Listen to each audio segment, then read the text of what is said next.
איך אפשר ליצור עמוד נחיתה בפחות מ5 דקות עם ג'ימיני. אתם לא צריכים לדעת קוד, לא צריכים לדעת שום דבר, רק שימו לב לסרטון הזה, ואני מבטיח לכם שבסוף הסרטון אתם ממש יכולים להעתיק את מה ששמתי פה, ויהיה לכם עמוד נחיתה פועל שאפילו מעביר לכם לידים לוואטסאפ. אתם נכנסים לג'ימיני, שימו לב שאתם מכוונים אותו על קנבאס, אוקיי? אתם מעתיקים את הפרומפט, יותר נכון, עורכים את הפרומפט שהשארתי לכם פה למטה בפוסט, תערכו אותו כמובן לפי שם העסק שלכם, צבעים אולי אם אתם רוצים לערוך דברים כאלה.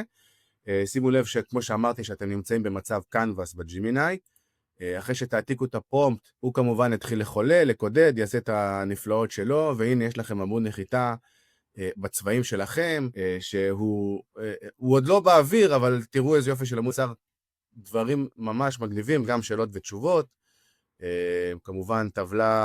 תיבה שבה אפשר למלא את הפרטים, ושימו לב שזה גם עובד, ישר עובר לוואטסאפ, אבל העמוד הזה עדיין לא באוויר. כדי שהעמוד הזה יהיה באוויר, אנחנו צריכים להעלות אותו לאתר שנקרא TinyHost, אוקיי? איך אנחנו עושים את זה? אנחנו עושים גם את זה בצורה די קלה, אנחנו בעצם נכנסים לחזרה לתוך ג'ימיני, מעתיקים את הקוד שהוא יצר עבורנו פה למעלה, כמו שאתם רואים,